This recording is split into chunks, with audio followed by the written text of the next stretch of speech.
அஸ்ஸலாமு அலைக்கும். இந்த சலஃபிகள் வந்து சூனியத்துக்கு நமக்கு வாதம் வைக்கும்போது அவங்க என்ன சொல்கிறாங்கன்னா, கெட்ட ஜின்களோட உதவியால் தான் சூனியம் நடைபெறுது. ஜின் வந்து சூனியவாதியோட கண்ட்ரோலில் வராது. இந்த சூனியவாதி தான் என்ன பண்ணுவாங்கன்னா ஜின்னோட கண்ட்ரோலுக்கு போயிடுவாங்க. அவனை வலிக்கெடுத்து ஷிர்க் செய்ய வைக்கும்.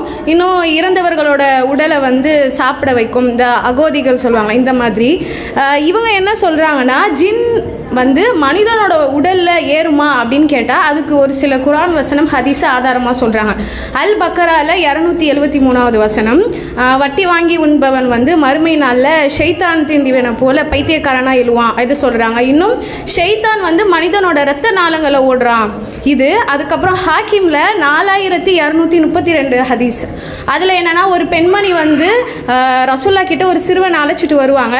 அழைச்சிட்டு வந்து என்ன சொல்லுவாங்கன்னா, ரசூல்லாவே இந்த சிறுவனுக்கு ஏதோ ஆயிடுச்சு அப்படின்னு சொல்லும்போது ரசூலா என்ன சொல்லுவாங்கன்னா, அல்லாவின் பெயரால் நான் வந்து அல்லாவுடைய தூதர், அல்லாவின் எதிரியே நீ வெளியேறு அப்படின்னு சொல்லும்போது ஏதோ வெளியேறுமா.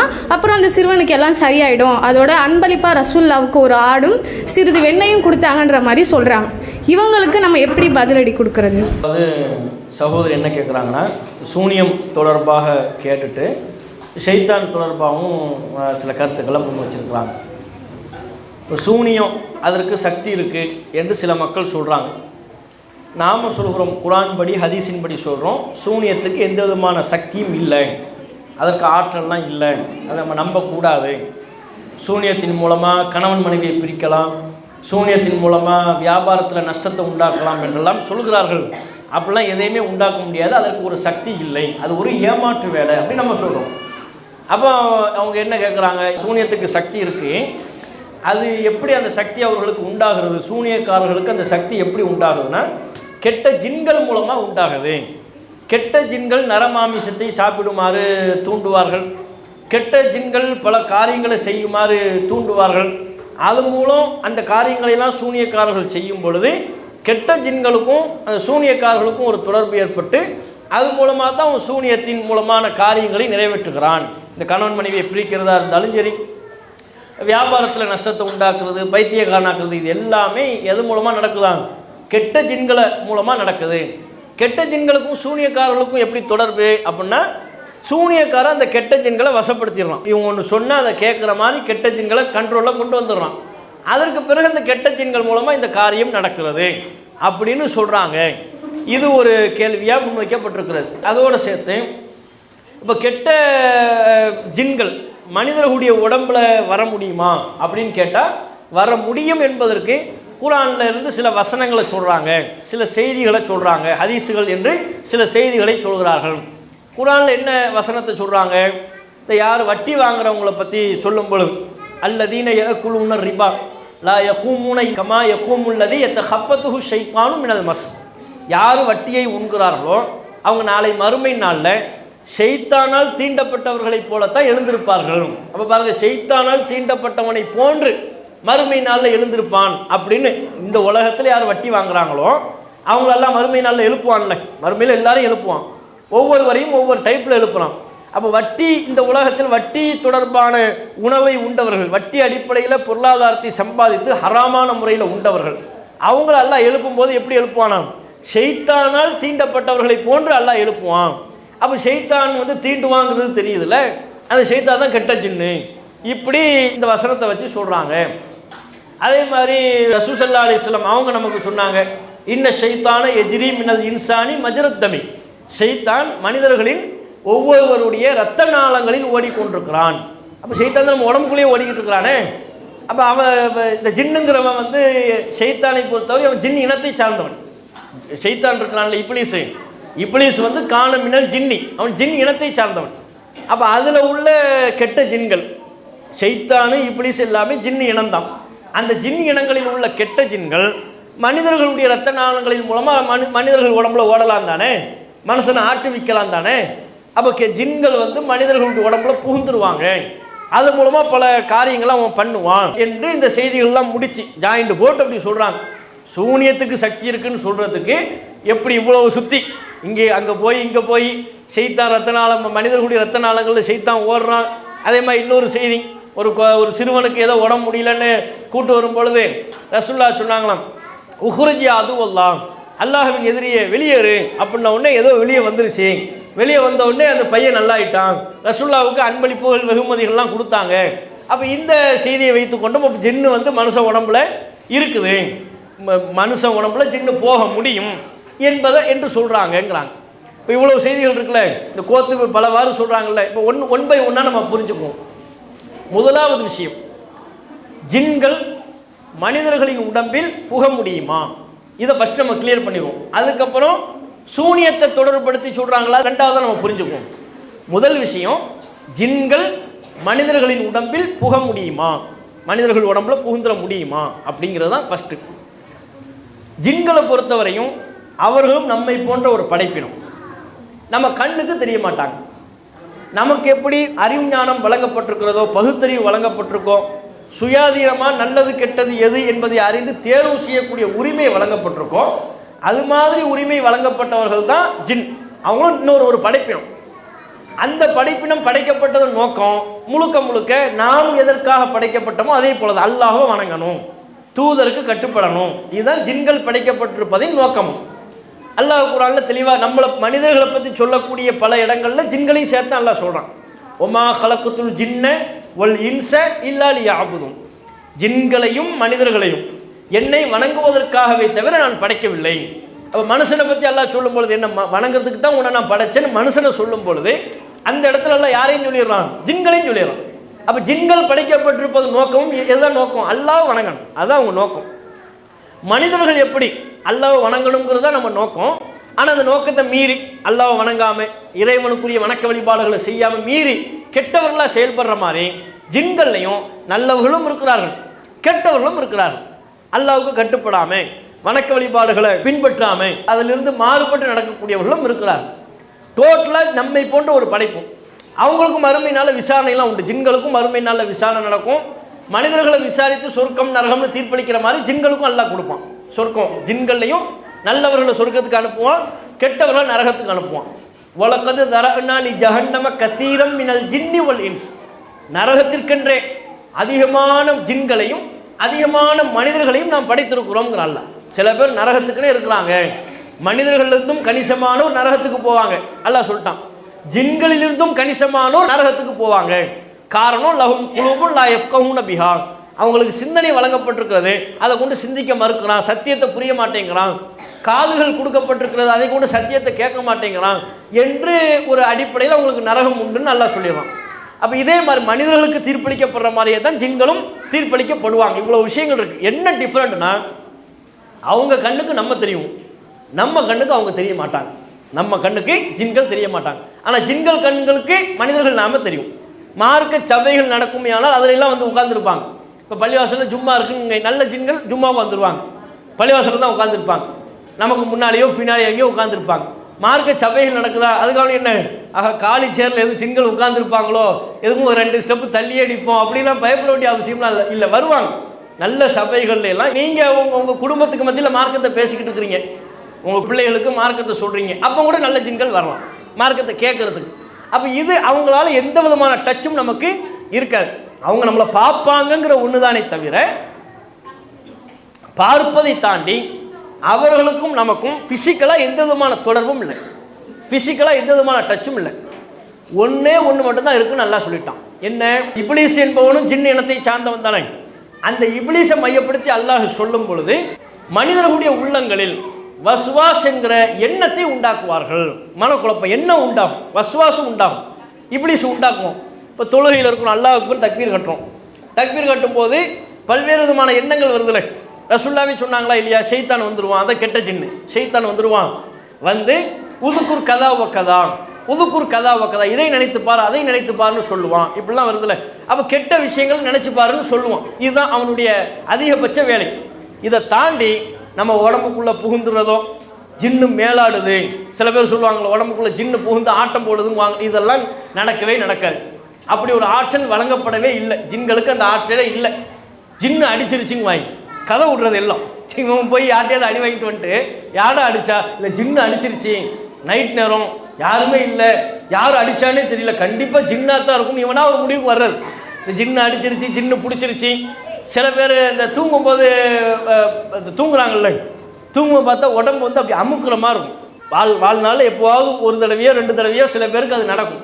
படுத்து கிடப்போம், படுத்து கிடந்தோம்னா அப்படி யாரோ பிடிச்சி நம்மளை அமுக்குற மாதிரி, அமைக்கும்போது மூச்சு விட முடியாது, நமக்கு நினைவு வந்துடும். யாரையாவது கூப்பிடணும்னு நினைப்போம், கூப்பிட முடியாது. கையை தூக்கணும்னு நினச்சோம், கையை தூக்க முடியாது. இதுக்கு ஊர் உலகத்தில் பேர் அமுக்குவான், பேய் அமுக்கிருச்சுன்ட்டு ஊர் உலகத்தில் கதை சொல்கிறது. முஸ்லீம்கள் தரப்பில் என்னென்னா ஜின்னு அமுக்கிருச்சு, இவன் கண்ணுக்கு தெரியலன்னா அதை ஃபுல்லாக ஜின்கள் அக்கௌண்ட்டில் சேர்த்துறான். இவன் கண்ணுக்கு ஒன்று தெரியலன்னு வைங்க, இவனுக்கு ஒரு முடிவுக்கு வர முடியலன்னா அதை ஃபுல்லாக யார் அக்கௌண்ட்டில் சேர்க்குறது? ஜின்னு தான்ப்பா, நான் அங்கே தான்ப்பா படுத்து கிடந்து, அங்கே படுக்காதன்றாங்க. ஏன்பா? ஜின்னு அமுக்கிருச்சு. ஜின்னுக்கு என்ன ஊர் உலகத்தில் வேலை இல்லாமல் ஒன்றை வந்து அமுக்கிறது அதுக்கு வேலை, ஒன்றை வந்து பிடிக்கிறது அதுக்கு வேலை. ஜின்னு அமுக்கிருச்சு இப்படி வாங்க, இதெல்லாம் போய் ஜின்னு அமுக்க போகிறதும் இல்லை. ஜின்னு வந்து மேலாடுறது அதெல்லாம் கிடையாது. அதெல்லாம் ஒரு ஆக்சிஜன் குறைபாடுங்கிறாங்க. தூங்கும் பொழுது மூளை விழிப்படைஞ்சிருதான், உடம்பு விழிப்படைய மாட்டேங்கிறது. அந்த நிலைப்பாட்டில் தான் ஒரு மனம் முரண்டா கையை தூக்கணும், மூளை ஆர்டர் போடுது, ஆனால் உடம்பு வேலை செய்யாது, ஆக்சிஜன் குறைபாடு. அது போன்று எப்போவாவது சில நேரங்களில் நடக்கும். எப்போவாவது நடந்தால் பிரச்சனை இல்லை. அடிக்கடி நடக்குதுன்னா மருத்துவர்களை தான் போய் பார்க்கணும். இவன் எங்கே போகிறான்? ஜின்னு தான் ஏதோ பண்ணிருச்சுன்னு முடிவு பண்ணி உடம்பை நாசமாக்கிடலாம். அப்போ இப்படி ஜின்கள் மனிதர்களை டச் பண்ணவே பண்ணாது, அந்த ஆற்றல் அதற்கு இல்லை. இப்போ கெட்ட ஜின்னுங்கிறவன் தானே இப்லீஸ் வந்து கெட்ட ஜின்களில் உள்ள ஒருத்தன் தான். நான் வந்து தலைவன், பாஸ் ஜின்களுக்கெல்லாம், கெட்ட ஜின்களுக்கெல்லாம் பாஸ் யாரு? கெட்ட ஜின்களுக்குலாம் பாஸ் வந்து ஷைத்தான், இப்லீஸ் தான். அல்லாட்ட என்ன சொல்லிட்டு வருவான்? நான் மனிதர்கள் எல்லாத்தையும் வழி எடுக்க போகிறேன் அப்படின்னு அல்லாஹ் சொல்லுவான். அல்லாட்ட இப்லீஸ் சொல்கிறான். அல்லாஹ் என்ன சொல்லிடுறான்னா, என்னுடைய நல்ல அடியார்களிடத்தில் உனக்கு எந்த விதமான அதிகாரமும் இல்லை. லைசலக்க அலைஹிம் சுல்தானும், உனக்கு அதிக சுல்தானே கிடையாதுட்டான். என்னுடைய அடியார்கள்ட்ட உனக்கு எந்த விதமான அதிகாரமும் இல்லை. அதிகபட்சமாக உங்களுக்கு கெட்ட எண்ணத்தை உண்டாக்கலாம், அவ்வளோதான். கெட்ட எண்ணங்களை உருவாக்குவதை தாண்டி வேறு அதிகாரம் ஜின்களுக்கு வழங்கப்படவில்லை, இப்லீஸ்களுக்கு வழங்கப்படவில்லை. இதுதான் முதல் அடிப்படையாக நம்ம புரிஞ்சுக்கணும். அப்போ உடம்புல புகக்கூடிய ஆற்றல் அவங்களுக்கு வழங்கப்படலை. நம்ம உடம்பு ஒரு உடம்பாக தான் இருக்கும். அல்லாஹ் ஒரு உடம்புல 2 இதயத்தை வைக்க மாட்டான். ஒரு மனிதருக்கு 2 உள்ளம் இல்லைட்டான். இப்போ நம்ம உடம்புக்குள்ள ஜின்னு வந்துருச்சுன்னு வைங்க, ஆக மொத்தம் 2 சிந்தனை நமக்கு வந்துருச்சுன்னு ஆயிரும். அப்படி எல்லாம் ஏற்படுத்தவே மாட்டான். ஒன்று தான், ஜின்கள் நம்ம உடம்புல புகவே முடியாது. அப்படி இவங்க சொல்லக்கூடிய இந்த வசனம் ஹதீஸு இதையெல்லாம் வைத்து என்ன செய்கிறாங்க? சில பலவீனமான ஹதீஸுகளை எல்லாம் கொண்டு வந்து, அந்த ஒரு சிறுவனை கூட்டு வந்தாங்க, அவனுக்கு என்னமோ ஆகிவிட்டது, உக்ருஜியா அதுவல்லான்னு சொன்னாங்க, உடனே அது ஏதோ உடம்புலேருந்து வெளியே போச்சு. இதெல்லாம் பலவீனமான செய்தி. இது அல்லாமல் பொதுவாக இந்த கருத்தில் சில செய்திகள் இருந்தாலும், அந்த அவங்க சொன்ன குர்ஆன் வசனம், வட்டி சாப்பிடக்கூடியவங்க ஷைத்தானால் பீடிக்கப்பட்டவனை போன்று மறுமை நாள் எழுந்திருப்பார்கள், இந்த வசனம், மனிதர்களின் ரத்த நாளங்களில் ஷைத்தான் ஓடுறான், இந்த ஹதீஸ், இது எல்லாமே எதை குறிக்குதுன்னா, கெட்ட விஷயங்களை பொறுத்தவரை ஷைத்தான் என்று சொல்லப்படக்கூடிய வழக்கம் குர்ஆன்ல இருக்கு, ஹதீஸ்ல இருக்கு. கெட்டதெல்லாம் ஷைத்தான்னு சொல்லப்படும். ஒன்னொன்றுக்கும் நீங்கள் பார்த்தீங்கன்னா கெட்ட விஷயங்கள் இருக்குல்ல, அதையெல்லாம் ஷைத்தான்னு சொல்லுவாங்க. இப்போ உதாரணமாக நம்ம பிள்ளை வந்து ஏதாவது ஒரு சேட்டை பண்ணால் நம்ம என்ன சொல்லுவோம்? ஏன்னா ஷைத்தான் சேட்டை பண்ணுறேன் அப்படின்னு சொல்லுவோம்ல. சேட்டையெல்லாம் யார் பக்கத்தில் சேர்த்துறோம்? ஷைத்தான் பக்கம். இப்லீஸ் மாதிரி ஏன் சத்தம் போடுற? இப்லீஸ் சத்தம் போட்டு என்னைக்காவது நம்ம கேட்டோமா? இப்லீஸு சத்தம் போட்டு நம்ம என்னைக்காவது கேட்டிருக்கிறோமா? எதுக்கு இப்லீஸ் மாதிரி சத்தம் போட்டுக்கிட்டு இருக்கிறேன்? எதுக்கு இப்லீஸ் மாதிரி இப்படி இங்கேயும் அங்கேயுமா ஓடிக்கிட்டு இருக்கிறேன்? நம்ம என்ன இப்லீஸ் இங்கேயும் அங்கேயும் ஓடினதை நம்ம பார்த்தோமா? கெட்ட விஷயங்களை தான் யார் அக்கௌண்ட்டில் சேர்த்துருவோம்? ஷைத்தான் என்று சொல்லக்கூடிய வழக்கம் குர்ஆன்லேயே அப்படி இருக்கு. இப்போ ரசூல் ஸல்லல்லாஹு அலைஹி வஸல்லம் அவங்க சொன்னாங்க, எப்படி சொன்னாங்க? நீங்கள் தொழுதுகிட்டு இருப்பீங்க, குறுக்க யாரும் வந்து அவரை தடுங்க. நாம் தொழுதுகிட்டு இருக்கிறோம், குறுக்க ஒருவர் கடந்து போகிறாருன்னா அவரை தடுங்க. தடுங்கன்னு சொல்லும்போது ரசூல் என்ன சொன்னாங்கன்னா, ஃபைன்னஹு ஷைத்தானும், அவர் ஷைத்தான் அப்படின்ட்டாங்க. அவர் ஷைத்தான், அவர் என்ன ஷைத்தான்? நம்ம கண்ணுக்கு முன்னால் தெரியுது, அபூபக்கர் பாய் தான் போகிறார். உதாரணத்துக்கு அபூபக்கர் பாய் தான் முன்னால் போகிறாருன்னு வைங்க, அப்துல்லா பாய் தான் முன்னால் போகிறாருன்னா அவர் எப்படி ஷைத்தானாக இருப்பார்? அவர் செய்யக்கூடிய செயல் ஷைத்தானின் செயல். அந்த தொழுகையாளினுடைய குறுக்கே செல்வது ஒரு கெட்ட செயல். கெட்ட செயல்ங்கிறதுனால அது எதன் பக்கம் இணைக்கப்படுகிறது? ஷைத்தானின் பக்கம் இணைக்கப்படுகிறது. இது ஷைத்தான் வேலை, இந்த வேலையை நீ செய்யாத என்று சொல்லக்கூடிய ஒன்று தான். அதனால தான் அவர் ஷைத்தான் என்று சொல்லப்படுகிறது. அதே மாதிரி ரசூல் ஸல்லல்லாஹு அலைஹி வஸல்லம் அவங்க கெட்ட ஜந்துகளுக்கு தீங்கி ஏற்படுத்தக்கூடிய விஷ ஜந்துகளை கூட ஷைத்தான்னாங்க. மாலை நேரம் வந்துருச்சுன்னா அவங்க குழந்தைகளெல்லாம் வீட்டுக்குள்ளே கூப்பிட்டு உட்கார வச்சுருங்க, அது ஷைத்தான்கள் பரவும் நேரம் அப்படின்னாங்க. ஷைத்தான்கள் பரவும் நேரம்னா ஷைத்தான்கள் ரெக்கையை வச்சுக்கிட்டு பறக்கிறாங்களா மாலை நேரத்தில்? அதுலேயே ரசூலுல்லாஹ் சொல்லிட்டாங்க, ஷைத்தான்கள் பரவுற நேரம் உங்கள் வீட்டு கதவை பூட்டிடுங்க. குழந்தைகளை ஆகவே மாலை நேரம் வந்து விட்டால் குழந்தைகளெல்லாம் கூப்பிட்டு வீட்டில் உட்கார வச்சுருங்க, அது ஷைத்தான்கள் பரவுற நேரம். கதவை பூட்டிடுங்க. கதவை பூட்டி விட்டால் ஃபைன்னஹு லா யஃப்தஹு பாபன் முக்லகா, பூட்டப்பட்ட கதவுகளை ஷைத்தான்கள் திறக்காது அப்படின்னாங்க. பூட்டப்பட்ட கதவுகளை ஷைத்தான்கள் திறக்காது அப்படின்னா என்ன? இது எந்த ஷைத்தானை சொல்கிறாங்க? பூச்சி, பூச்சி, பட்டை, விஷஜந்து, தேளு, பாம்பு, மாலை நேரம் அதெல்லாம் வெளியே வரும். காட்டுக்குள்ளே இருக்கக்கூடியவை இரவு நேரம் ஆகிவிட்டால் வெளியே வரக்கூடிய நேரம். உங்கள் குழந்தைகள்லாம் பிடிச்சி வீட்டுக்குள்ளே வச்சு கதவை பூட்டிடுங்க. கதவை பூட்டிட்டீங்கன்னா அப்போ ஷைத்தான்கள் அந்த பூட்டப்பட்ட கதவை, பாம்பு வந்து நம்ம கதவை டோர் லாக்கை ஓப்பன் பண்ணி உள்ளே வரப்போது, கதவு திறந்த வரப்போது வராது. பூட்டப்பட்ட கதவுகளை தாண்டி அது வராது. நீங்கள் ஒரிஜினல் ஷைத்தான்னு பார்த்தா அவன் தான் வீட்டுக்குள்ளேயே இருப்பானே, அவன் தான் ஆல்ரெடி நம்ம கூட இருக்கிறானே. 24 ஹவர்ஸ் நம்ம கூட இருக்கும்போது அவனுக்கு கதவு பூட்ட வேண்டியது ஒரு டாப்பிக்கே இல்லை. அப்போ அந்த ஷைத்தானை பற்றி பேசல. கெட்ட விஷ ஜந்துக்கள் மனிதர்களுக்கு பாதிப்பு ஏற்படுத்தக்கூடிய எதையும் ஷைத்தான் என்று சொல்லலாம், ஷைத்தான் என்று சொல்லப்படும். அந்த அடிப்படையில் ஒரு கெட்டது என்று சொல்வதற்காண்டி சொல்லப்படக்கூடிய விஷயம். அதே மாதிரி ரசூலுல்லாஹ் சொன்னாங்க, நீங்கள் இரவு நேரத்தில் தூங்குறீங்க, காலை எழுந்ததும் முதல் வேலையாக உங்கள் கையை பாத்திரத்துக்குள்ளே முக்காம தண்ணீரை சாய்த்து, பாத்திரத்தை சாய்த்து கையை கழுவிடுங்க. அதுக்கப்புறம் ரசூலுல்லாஹ் என்ன சொன்னாங்கன்னா, மூக்கையும் சிந்திருங்க. மூக்கை சிந்துங்கன்னு சொல்லும்போது என்ன குறிப்பிட்டார்கள்? மூக்கை நன்றாக சிந்துங்கள், ஏனெனில் இன்ன ஷைத்தான யபீத்து அலா ஹைசூமிஹி, ஷைத்தான் இரவு நேரத்தில் உடைய மூக்கு தண்டில் தங்கி இருந்தான் அப்படிங்கிறாங்க. மூக்கை நல்லா சிந்துங்க, மூக்கு தண்டில் ஷைத்தான் தங்கி இருக்கிறான் அப்படின்னு. மூக்கு தண்டில் ஷைத்தானா போய் உட்காந்துருக்கிறான். என்ன உட்காந்துருக்குது? அழுக்கு, கிருமி. அதை ரசூலுல்லாஹ் இப்போ என்னன்னு சொல்கிறாங்க? புகாரி முஸ்லீமில் பதிவு செய்யப்பட்டிருக்கிற செய்தி. ஷைத்தான் ரசூல் ஸல்லல்லாஹு அலைஹி வஸல்லம் அவங்க சொல்கிறாங்க. அப்போ அழுக்கு ஷைத்தான் என்று சொல்லப்படும்.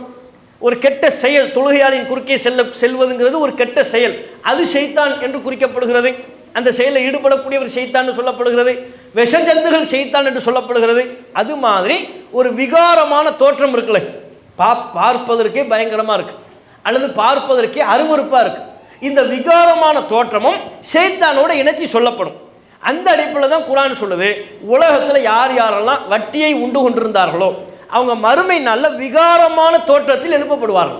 நல்ல அழகிய தோற்றம் இருக்காது, விகாரமாக பார்த்தாலே பயங்கரம் என்று கருதக்கூடிய, பார்த்தாலே அருவருப்பு என்று கருதக்கூடிய விகாரமான தோற்றத்தில் எழுப்பப்படுவார்கள். அப்போ அந்த விகாரமான தோற்றம் என்று சொல்ல வேண்டிய இடத்துல தான் எப்படி சொல்லப்படுகிறது? எத்த ஹப்பத்துஹு ஷைத்தானும் மினல் மஸ், ஷைத்தானால் பீடிக்கப்பட்டவன், ஷைத்தானால் தீண்டப்பட்டவன்.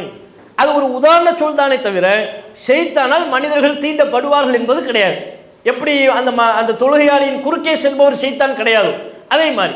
அப்போ அந்த செயல், அந்த விகாரமான தோற்றத்துக்கு ஷைத்தான் என்ற ஒரு சொல் வந்து இணைக்கப்பட்டு சொல்லப்படுகிறது.